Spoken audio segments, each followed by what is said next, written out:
here every day. Ready? Which place is he the at-large or is he? No, he's Eastern. Who's running against him? We're, what? Who's running against him? Hi. Hi. Annie You're McKay. right, he's my family. Hi. She's in the audience. The primary? Is it next Tuesday? The primary is, 21st. Yeah, that's next Tuesday. This is my fight song. it's coming. Be 16 people show up at polls. It's gonna Okay, be that's exciting. 16 that I'm gonna matter. write you in, Don. I'm gonna write you in too. Wait, if all we each do. write, Are you if the we one each write Don in. He's the one that's four people are running again? Yeah. Guess who's Let's back? Get that back right away. All right, guys, you ready? All right, we're gonna call the meeting to order. Please join me in a moment of silence.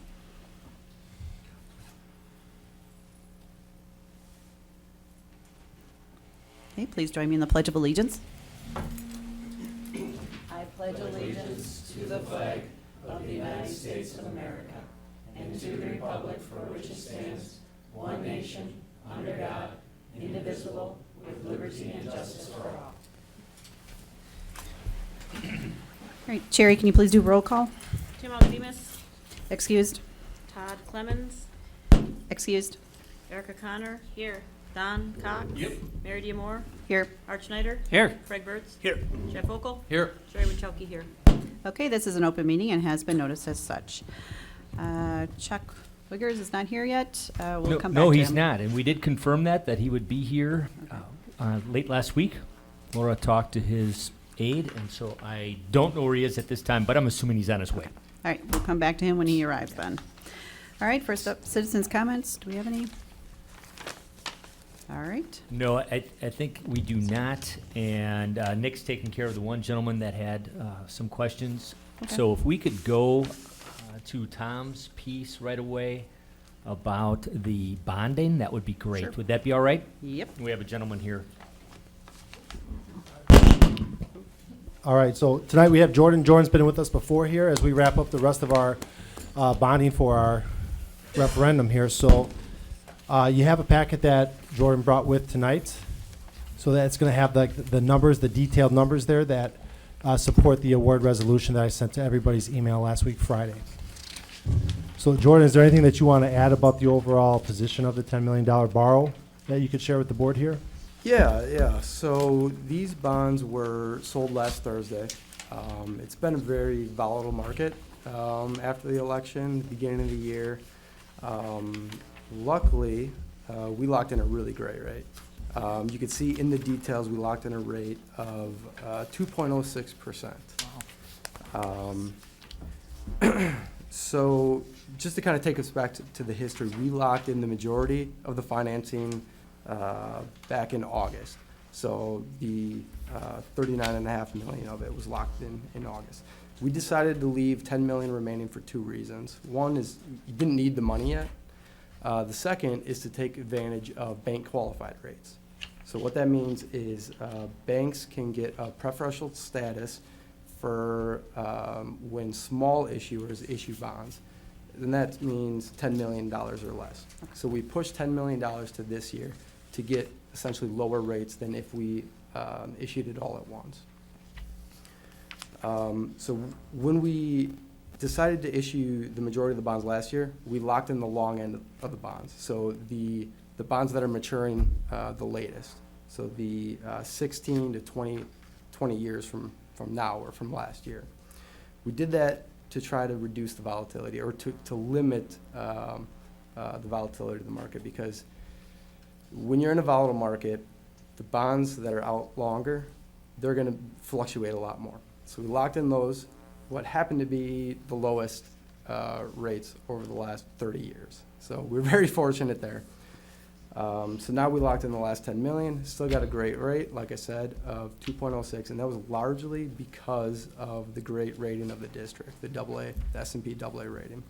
So I think that's a great testament to the district and how it's managed, especially financially.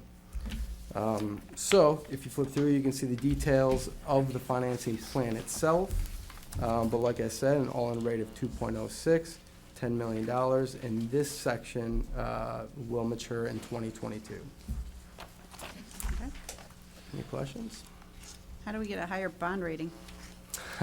We checked off everything that they requested of us the last time we did this in August, and despite coming through on everything they asked for, they're gonna find something to say, yeah, you're not quite at the AA plus. So there's 3 other districts in the state who have that. They said, we're not there. Yes. Okay. But a AA rating is a very good rating. It's our And business. we got you great rates. You want to be perfect. All right. Anyone else? Any questions? All right. So at this point, we're just looking for a motion from somebody to approve the resolution awarding the sale of the $10 million general obligation promissory notes as presented here. I'll move. Have a motion to a second? Second? Second. Do we have any further discussion?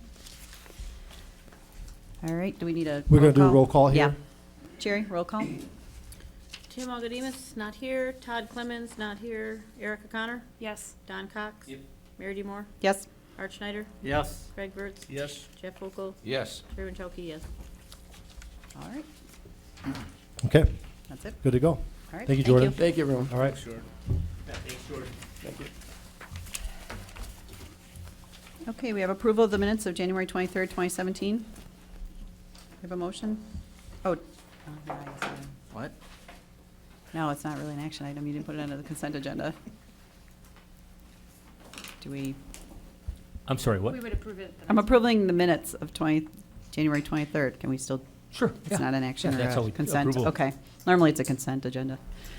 All right, I need a motion. For the regular board meeting it is, but for For this, you just do it this, as. right, this is the process that we've used. If you prefer to have it It doesn't in the matter. consent agenda for even these committee of the whole meetings, that's fine too. It's usually just easier than I don't have to, okay. Sure, we'll do I'll make a that. motion. Okay, second. Second, any discussion? All those in favor say aye. Aye. All those opposed, no? Okay. All right, on to action items. We have staff resignations, retirements, and appointments. Okay, we do have one, so first of all, in your packet, the retirements are on page 7, but at your table, we had one additional retirement. So I want to make sure that we have all 4, because these are 4 special people. Yeah. And I think I've been saying that a lot lately.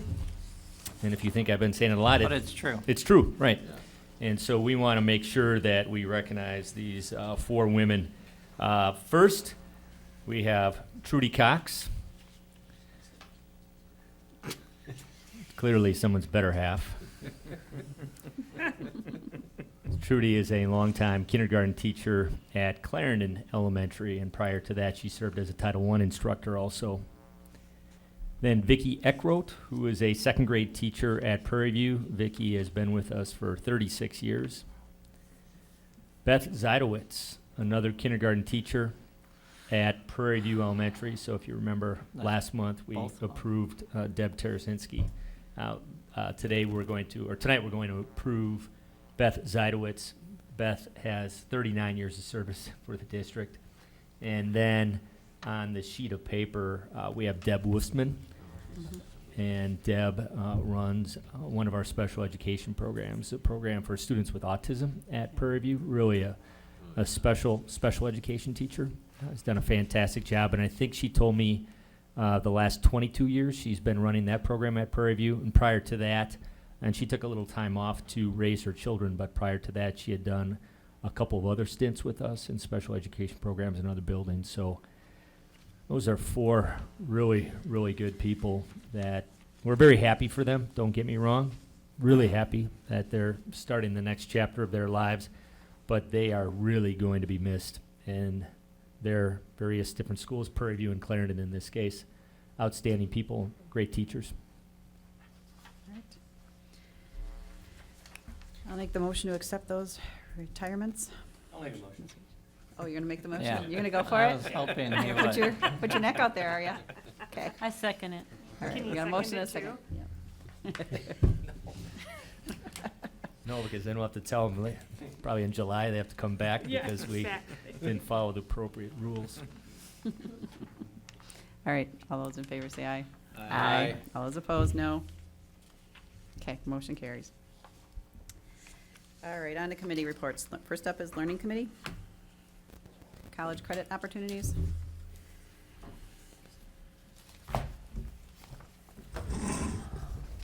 Good evening. I wish that I had flipped to the page. I think we're on page 23 in your packet. More or less, this report's just being offered at this time as a piece of information, just to update you on where we are. It does fold in a little bit to a conversation that I think is later on the agenda, but more or less just to let you know where we stand in terms of college level credit that our students are earning. So we really offer three types of college level credit: transcripted credit, which is through WCTC, focuses mainly on the career and technical education areas of the curriculum. We have, of course, the advanced placement classes where students can earn college credit by passing the AP exam at the conclusion of those classes in May. And then dual enrollment, which is a relatively new program, I guess if you want to call it that we've begun just this year with UWGB. We had previously had a dual enrollment program with UW-Whitewater that's called PI. It, however, never seemed to really take off, and so we investigated a renewed partnership with Green Bay, and so this year we're offering 3 classes where students can earn basically a Green Bay transcript for completing Spanish 5, German 5, or college speech. So the enrollment information and some additional information is there on the memo. Just not sure if anybody had any questions, comments, concerns. Happy to address anything that the board has. I think it's pretty amazing how many kids are taking advantage of it. I think it's Yeah. increasing, that people are becoming more in tune to what it means. It's an excellent opportunity for students to earn college credits while they're still in high school, save some money when they go on to the university level, college level. And we have 2 students that are taking advantage of those courses here. So if you have any questions for them, they can fill you in. Are we really running accounting 3 with 2 students? We are, but it's combined with another accounting class, so it's not the one teacher and 2 students in a classroom. It's run concurrently with another class. So she's teaching 2 different accounting classes the same hour. Mhm. Okay. Any other questions? Okay, we'll keep updating the board, as certainly when we get the AP test results over the summer is typically when we get that information, and can continue providing information as we get it. With the numbers you have, are there more, do you continually look into possibilities that, like, I know you were looking into some with the healthcare profession. Have we come to any of those that? Right. I think as we better articulate the career pathways that students can take advantage of, particularly with the courses that we offer through WCTC, I think there's room for us to increase enrollment there based on the numbers that I've seen from other schools, based on the fact that our computer science courses have really increased in appeal based on the fact that we're changing our schedule, which would allow more students to explore some of these areas. I think there's room for growth over the next few years. Advanced placement, we have a large number of students taking advantage of that.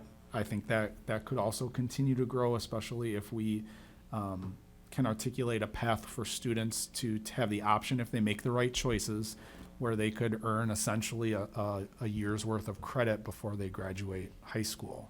If you could basically enter college with the credits needed to be a sophomore, that certainly would cut down on students' debt load. It would take a series of choices that kids would have to make as a high school student. So certainly that may not be the path for everybody. That's a pretty rigorous course load to enter college with a year's worth of credit, but it's definitely doable. Because I'm looking at the WCTC and knowing some of their IT, their 2-year things, and there's not many technology ones with CTC. Are they not recognizing that our classes are equivalent, or? Well, we've got the 2 AP courses, which has been kind of the route that we've gone with those more advanced computer science The Java courses. and the Right, principles. the computer science principles and the computer science programming, those are Okay. AP courses. Do those Um, count for credits towards the 2-year degrees at CTC? It's a good question. I would think that WCTC would accept those, but I don't know that for certain. Yeah, Good we can question. come back Would to would that. you ask that question? Mhm. Because I just, Yeah, especially saying that we have an IT academy. right, That's and, just- and they're getting their certifications, so, Mhm. and they're Yeah, and and- a lot of the kids that go through that WCTC 2-year thing then go into the workforce. They don't Mhm. necessarily, all of them go on to do something, because there's plenty of jobs that they can use, so if Right. what we give them gets them through 1 year or even 1 semester of, because some of their other classes are writing and you know what I'm saying? There's Mhm. some that are in there. If we could incorporate some of those when they're in our English classes, they could really have a potential of being able to, in a year, be out in the workforce doing a good, making a good salary. Yeah. So if you just, I mean, if you could just ask, because I know they're kind of sticklers over there, so that would be a direction of maybe looking into. Yeah. And that is a good point also, Cherry, that I didn't include on here the industry certifications that are available. So there are some of those In- that I right. should pull together, particularly with some of our networking and hardware strands Yeah. of the IT Academy. Students can really get Microsoft certifications through some of the coursework that they're taking. And I didn't include those, even though they really do give students a leg up, a pretty good background heading out of high school, so. Yep. And I'm currently in one of those classes with the getting the certification for networking and security. Mhm. And those will do wonders because Mhm. a lot of the classes I'm going to in college, let alone if I were to go to a 2-year school like WCTC, a tech school, they would be, the knowledge that you can get from those classes is definitely very helpful. And it's better to make the mistakes and make the learning curve here at the high school rather than when it's going to be really expensive in college and you don't want to be failing and dropping classes there. So even if you may or may not get college credit for the certifications, you would still be able to have a very reasonable background behind you once you get to college. Right. Okay. Any other questions? All right. Okay, great, Thank you. thanks. All right, on to finance and facilities. We have Fund 73, the OPEB liability. So, yeah, we have some good news in that regard. Last week, we got our actuarial valuation back from Key Benefit Concepts. We've been working with them now for 3 or 4 years, and they value our liability. It's the what we owe now and in the future for what's been accumulated and accrued by our current workforce. And with that being said now, when we did this 2 years ago, we do this every 2 years. When we last did this prior, we were 73% funded with our liabilities, and now we're 93% funded. That was as of June 30, 2016. So now, since that time, since June 30, 2016, we've contributed almost another $650,000 according to our normal funding plan that we've had. So without doing another analysis, which we don't need to do, I'm saying we're somewhere between 97 and 98% funded. We're in a great spot. There is no award for being over 100% funded. Once that money goes in to this trust, it doesn't come back out to Fund 10. So if we overfund it, there's nothing really good that can come up out of that. So where we are right now is a great spot. I've talked with a few other actuaries that work with other school districts, so I reached out to former colleagues of mine, and their guess is between 10 and 20% of school districts that have post-employment benefit liabilities save up for them. The other 80% don't save at all. They just make it on a pay-as-you-go basis, which is kind of dangerous. So I think we're in a great spot. So in our current budget this year, between the contributions we are making on behalf of Fund 10, the general fund, and Fund 27 for special education, we were going to put in $1.9 million. But given that we put in $650,000 of that amount, I think we're good there. I do not think we need to put anything more in. So and on an ongoing basis, the strategy is to put in about that amount, about $600,000 in. 2 years out, 3 years out, 4 years out, that might come down 25, 50 grand. But our long-term stride is going to be about $400,000. If there's benefit changes that take place, if we do something differently, then that changes. But if we keep the same benefits we have in our handbook now, we would free up approximately $1.3 million going forward for this year and after that.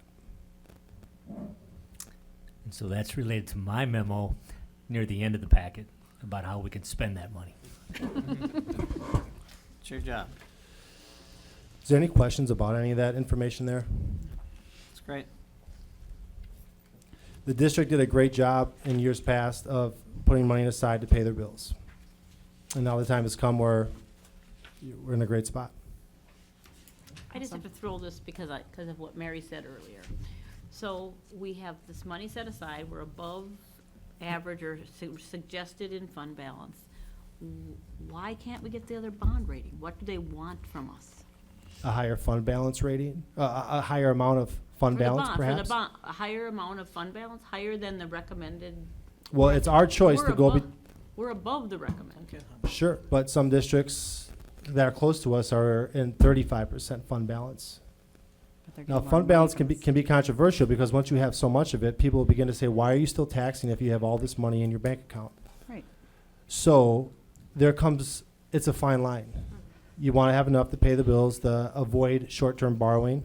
That's an unnecessary headache. If you can avoid that, do it. And that's where we are. So if the board thought that we would be in a better spot, that if we wanted a AA plus rating, we could take our fund balance percentage higher. But we just want to definitely, No. vet that out. It's like- I'm just not asking what that they big of a want. deal. I That, mean, that is what they told us that what other they told you. districts have done. So- And some districts have Oh, they have a more money. very, very large fund balance, and I just don't think that's wise. So we obviously got a very, very good Right, interest rate. right. So it doesn't really matter, but it just does. In my opinion, we are good enough for the AA plus, but it's a prestigious, rating. We weren't good enough, but I thought that we definitely were. The bond rating, the packet that Jordan handed out, our bond rating is in there from Standard & Poor's. So if you want to look at that, and the rationale is in there as to why we didn't get it. All right, any other questions about OPEB? I know you want to talk for hours on that, don't you, Donna? All right, we're moving on. MHS project update. He's not here. So Kurt has another meeting, and he'll be coming, Okay, so so hopefully soon, probably within an hour. So we might have him speak to that after the closed session. got it. Okay. All right, Eagleville Internet Access. So, there's a memo in there. Kelly Kovnetsky's been working with the staff at Eagleville, taking a look at ways to improve the internet out there. So she has a memo there for you that talks about what we'll be able to do for a very modest increase of about $100 and some odd there every month to double our bandwidth to make it better, to kind of remove some of those technology problems that they have out there. So a lot of that money comes back through E-rates, which is a federal funding program that reimburses for when you install things like technology, phone lines, internet, et cetera. So it's an awesome thing for Eagleville. So just an update there for you. Okay. All right. So the, Everybody good? I'm Any good. questions? All right, Fund 10. So I just want to share with you a graph that I shared with the Vernon Town Board back in October. Sean and I visited those folks out there on that board. Just to give you an idea as to kind of how our cash flow ultimately works throughout the calendar year. When we say we have $12 million of fund balance, that really is true as of one date and time, that being June 30 or July 1st. As the year wears on, you can see here in last month in January, we hit our rock bottom point financially speaking before we receive our tax revenues, which we collect late January. We'll get another few tax payments here in February and March. But you can see that we ultimately bottom out of just under $3 million to about $2.9 million. So really, that's our cushion. That's our true emergency fund if something happened, catastrophic or otherwise. If we were to spend if somebody were to say, hey, just use the $12 million before you come and, collect any taxes or do anything, we would put ourselves in a bad spot then. So really, the cushion I show you is where we hit rock bottom there at the end of January, which I said is $2.9 million. That's when we used to do our short-term borrowing Correct, to cover us correct. for that, okay. Correct. So I just wanted to share that for you from an informational perspective. There's no action on that. I just want to Okay. keep you afloat on that. Okay, on to Personnel Committee. Do you know the policies? So we have several policies that we've included again to review to see if there's any concerns. Again, they're pretty straightforward. A lot of them are required by law. And so I don't anticipate any major concerns, but we're happy to answer any questions. And if we don't have the answers, we'll bring them back next, in 2 weeks for the 27th.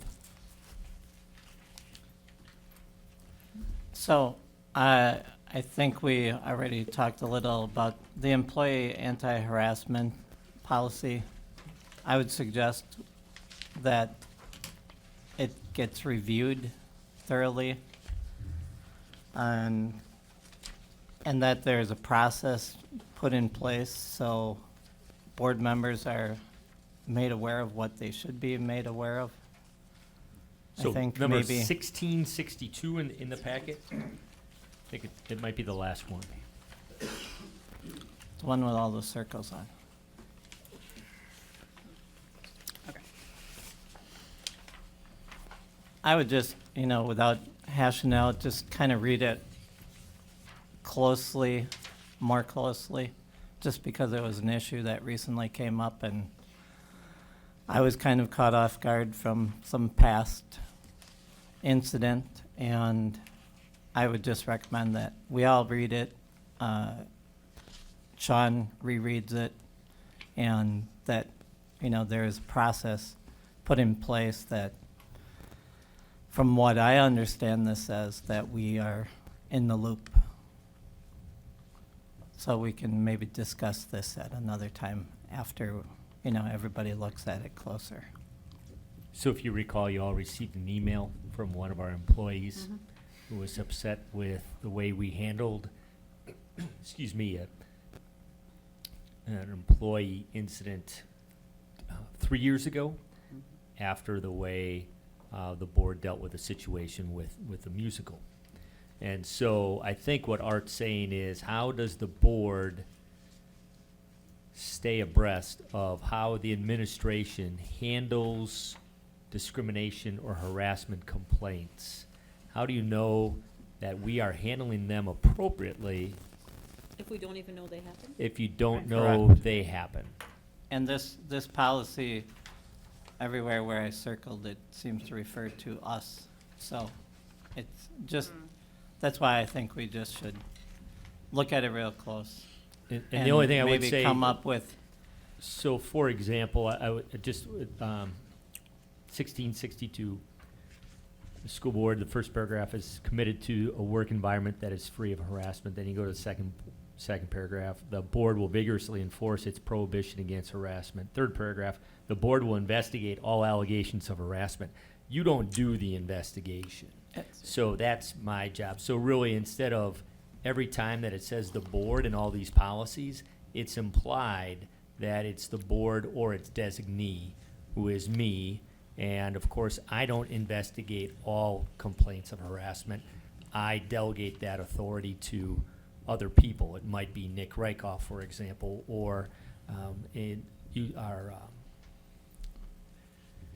equal opportunity officer, and that varies. This year it's Tim Lemke and Andy Trudell. So it depends upon the different situations. So I think we need to figure out how will we keep you informed of these various different complaints and how we handle them. So maybe at the end of the year, for example, or every 6 months, we talk about employee harassment complaints.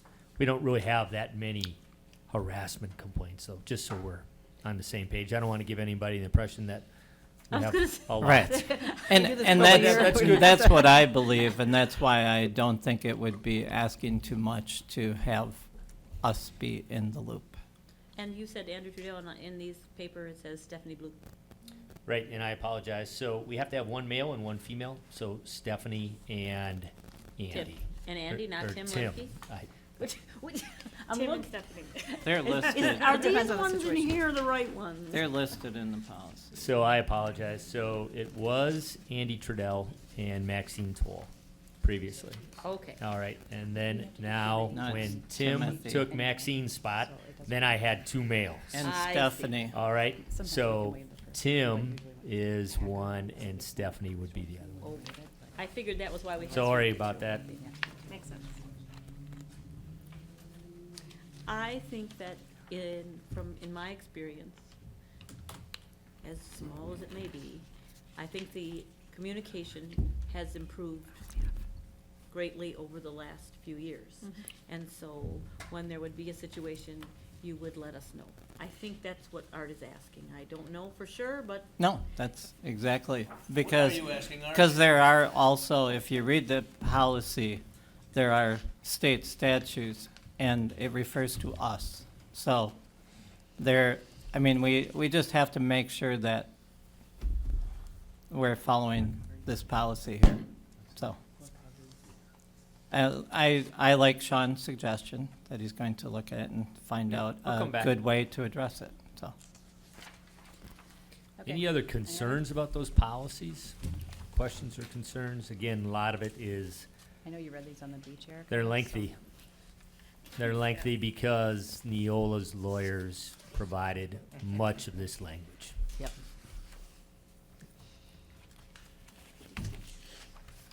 Okay. And then we'll approve those next, well, in 2 weeks. Right, in 2 weeks then we'd approve them. All right.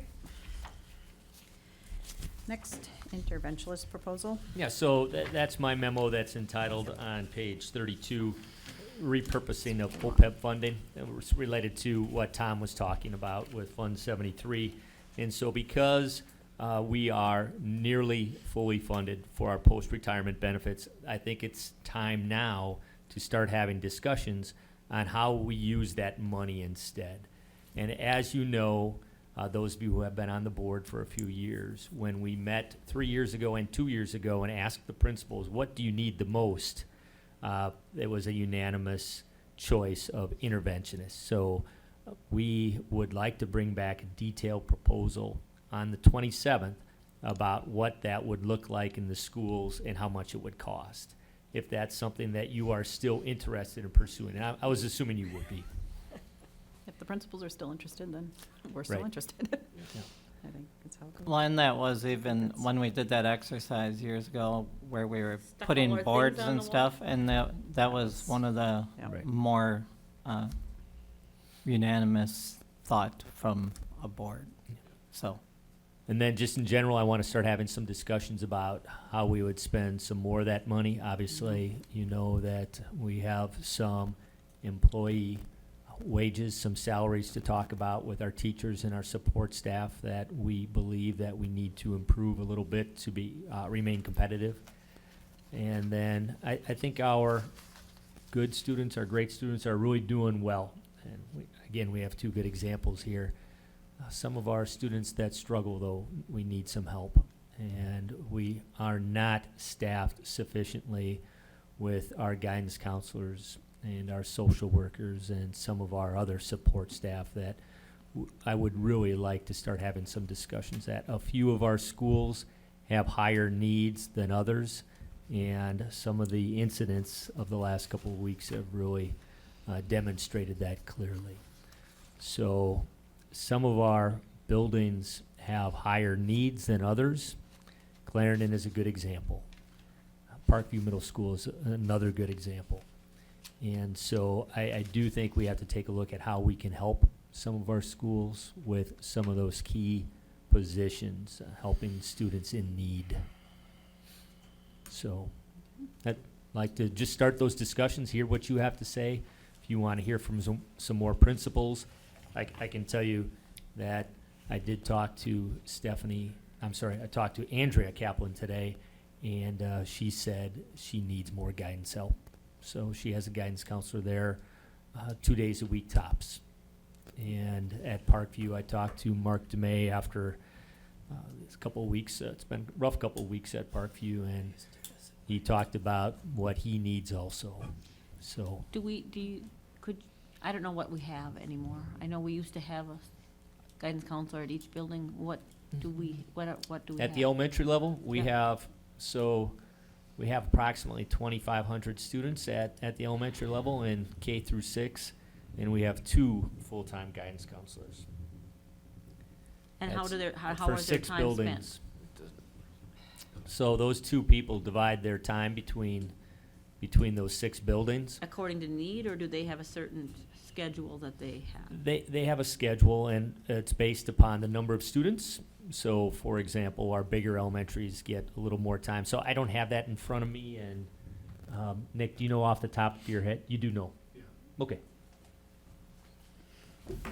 So we have one elementary counselor that splits her time between Clarendon, Rolling Hills, and Eagleville. So that's roughly 2 days at Clarendon, 2 days at Rolling Hills, and then 1 day where she actually travels to all 3 buildings. So about a half a day at Eagleville, and then part of the morning at each of the other 2. And this includes their classrooms where they go and do so and those, that's Correct. all of that is Do so, included in? yes. He's been around a long time. Then our other elementary counselor goes to Big Bend section and Prairie View, and you know it's roughly a day and a half ish at each school. So the caseloads are. It seems counterintuitive to give one person the 2 biggest buildings, but at the same time, there's no good way to split them up. So you're still going to need both of them to cover 3 schools. So And then we have 2 social workers for the entire district. So we have 1 social worker at the secondary level who's at Parkview 40% and at the high school 60%. I think Tim would say that her time ends up being monopolized by the high school because of the needs there. We have obviously a huge number of students at the high school. And so a lot of her time gets pulled in that direction. And then we have 1 other social worker who covers all 6 elementaries. So that's, pretty thinly staffed. About 23 to 2,400 students that 1 social worker is responsible for. So we have 2 social workers and 2 full-time guidance counselors. Are there any At part-time? the elementary level, the guidance counselors the are at the guidance counselors at the elementary high school. level. right. So again, for the entire district, we have 2 social workers. Okay. For the- But for guidance counselors, elementary level, we have 2. Okay. In the high Parkview school? Middle School, we have 2. High school, we have 4. So 8 total. When we're talking about them, could you possibly give us like a summary, not right now, but send us in our packet, a printout of, their responsibilities, their normal, things that they get involved in each week, each day, whatever. 'Cause Just to give us all an idea of what they do and what they're expected to Because do. Parkview and the high school at some point in their year do scheduling and all Mhm. that kind of thing. Sure. In addition to what you're talking about, students with needs to go see someone, to talk to Right. someone, and there's no one to talk to. That's I what, mean, for the most part, I'm not saying we wouldn't talk to them. I'm just saying because they have other duties that they're doing, there is not, right. I think if you talk to our high school and middle school counselors, they would tell you that they would love to do more career planning and do more talking with the students about course registration. But they do a lot of triage instead, where they're dealing with students that Yep. have mental health issues and A few years other back, serious social problems. didn't we cut 1 guidance position from the high school? We did. how many years was that? How many years ago? Oh, boy. I was when we cut, I was at Rolling Hills, I believe, so I want to say 2001 or 2002. It was early in my tenure at Rolling Hills. That was because of a budget Yeah, it cut, was a not budget because of a cut. need, it was a No, it budget was a cut, budget cut. right? And that was a guidance counselor. Right. Yep. And Somebody retired and we didn't replace them, if I remember.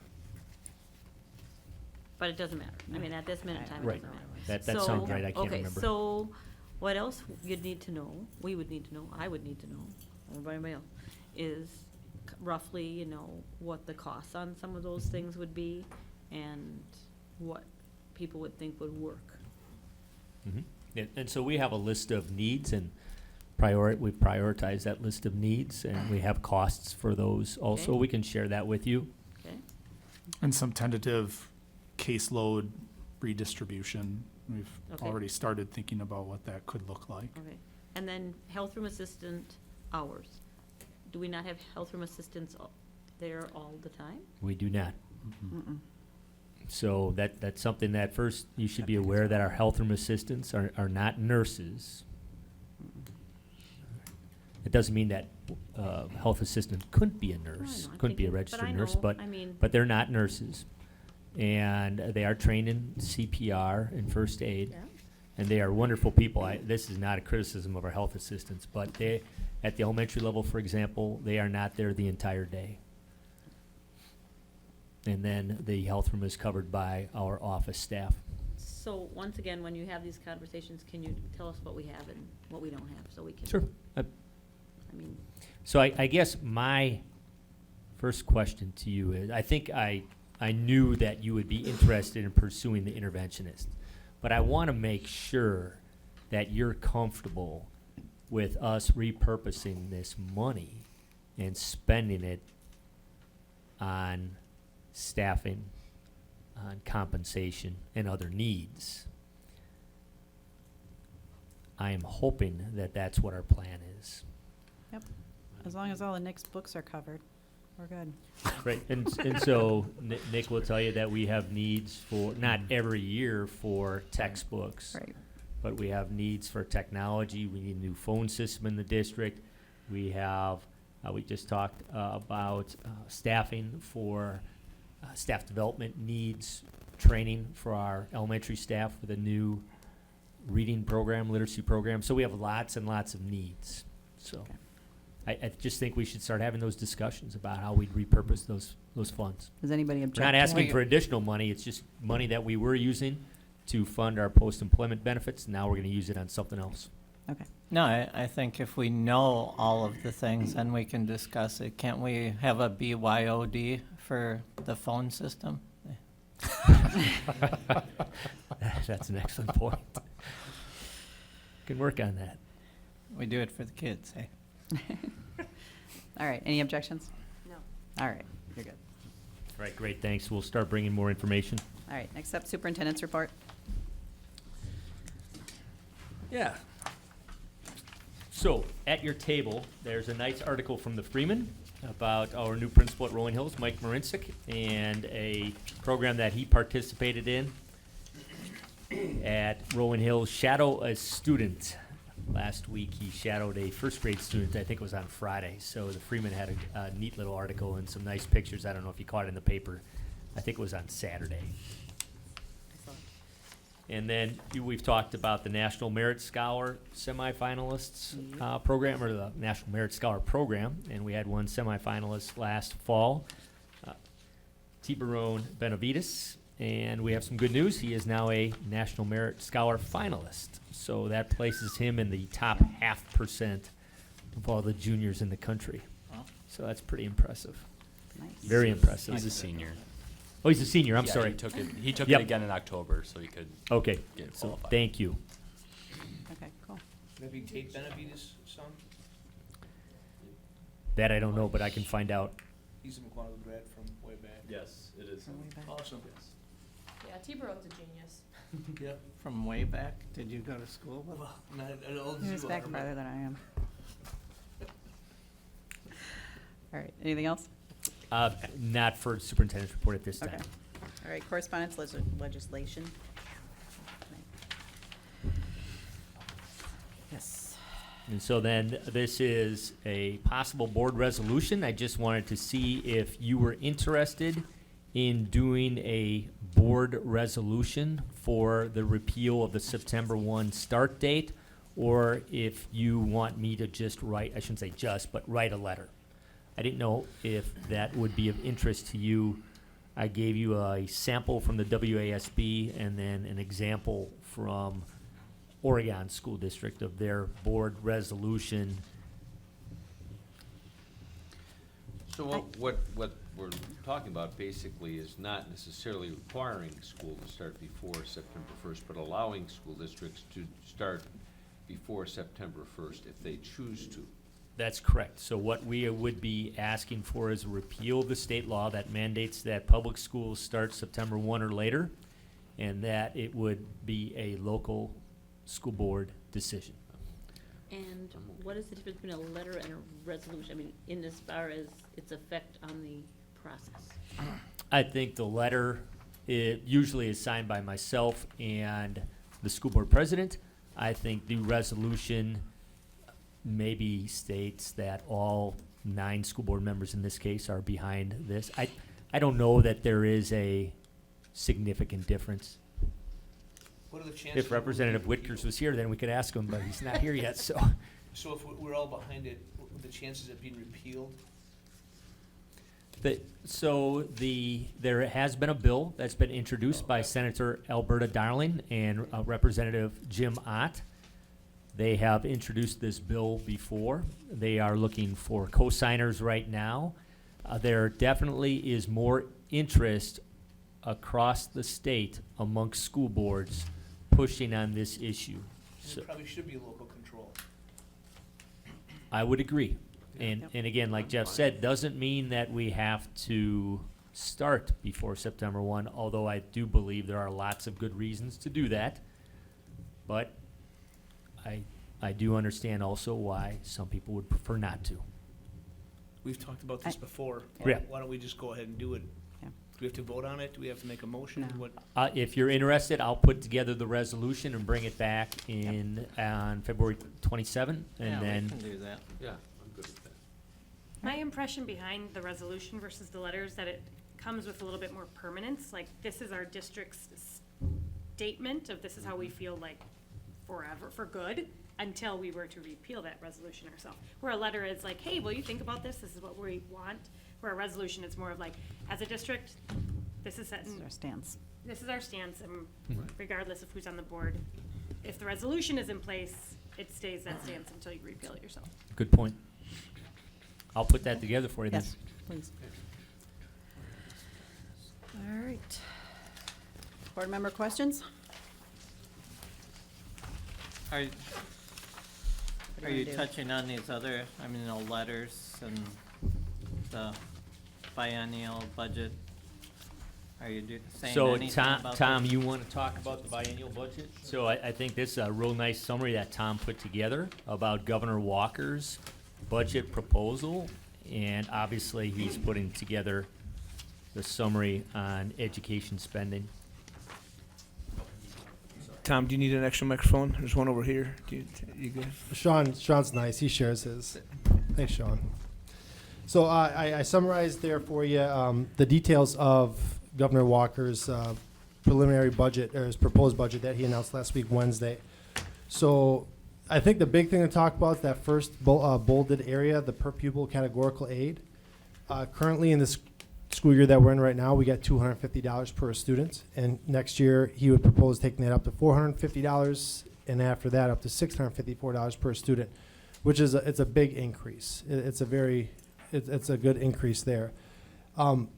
Personally, I guess I'm just going to wait to see kind of how the rest of the Republicans in the Assembly and the Senate react to that. There's going to be a lot of debate about this with the Joint Finance Committee and others, that money might not be able to go to K-12. It might be going to other needs such as transportation. So for now, it's a great start. I'd like to see it come through. I have my doubts at this point in time, but even if they were to compromise and bring that number down, I think we'd still be in a good spot, but I'd like to see what the governor's proposing is happening, but I'm just not sure yet. There's some other things there that are talked about there that aren't always, financially impacting our district there, but I just summarized those things there for you, so you could take a look at those. I will come back to our next meeting on February 27th with more of a budget update. We take a look at those 5-year snapshots, really focusing for the most part on next year. And I will incorporate this information into a budget update for you that'll also reflect our OPEB situation and other things as well. So we'll look for that on the 27th. So, this is what I've wondered since I read this part. So how does that change, so what is New Berlin gonna get? The same? Or The are they, so, same. so they're not adjusting district differs. how it's distributed, it's No. just across the way? Still screwed up. So, It's- because I yeah. had seen some things He's not here written, yet, sorry. I had seen some things written in some articles that there were other people concerned about that, and they were trying to get that changed as well. Nothing is moving on that? So it's, I guess if you're taking a look, like equalization aid, when you push aid into that, that aid will get directed to school districts that have a lower tax base. So a property poor district, they'll get more of that. They'll get more access to that money. So in terms of equity based on property values, when it goes through equalization aid, it'll go to the neediest districts first, or they'll get a bigger piece, I should say. Where does that fall in this? This falls outside of that. So basically, if you take revenue limits, you say, let's just put that on the side. Here's some money. Everybody in every school district is getting the same per student. So one might argue that perhaps a wealthy school district whose test scores are good and property values are high does not need that money as much as a needy district who has free and reduced populations that are the vast majority of all their students have low property values, things of that nature. So you can make an argument both ways as to how should this money be divvied out. The way that the governor is proposing is that every district is getting the same amount of help, no matter what your needs are. So how would this, would this particular amount of money change if, is the equalization what we're talking about from the cap? Is that what we're talking about? Or So the per member revenue limit, we talked about that. Our number is $9,200. This would come in addition to that. Okay, so where does the $9,200 conversation come in? It's not being addressed. It's it's being not- left alone. It's not in conversation, okay. So it's better than a stick in the eye, but it's not fixing the problem. Absolutely, and we want to be careful about how we proceed, because certainly the governor's proposal would be helpful. And we want to recognize that. That's a short-term solution, though. What we need is for the state legislature and the governor to work together on a long-term solution that addresses the harmful revenue caps. That's what we need the most. But if he wants to give us $200 per pupil, $200 additional dollars per pupil, we certainly are going to be appreciative of that. And so if you're running for governor, this is the kind of proposal that you make, because this makes everybody happy. When they talk about changing the aid formula or increasing revenue limits for some districts and not others, that doesn't make everybody happy. All right, any questions? All right, what do you want to do? Executive session or Yeah. wait? Yeah, I have no, again, I Yes. apologize. We did confirm that at the end of last week that he was coming. I don't know what happened. He's probably at the old district office. I'd like to make a motion, we go into executive session. All right, I'll second. I think that's best. Jerry, roll call. Tim Algedemus, not here. Todd Clemens, not here. Erica Connor. Yes. Don Cox. Yep. Mary D. Moore. Yes. Art Schneider. Yes? Craig Wirtz. Yep. Jeff Volkel. Yes. Sherry Wintowski,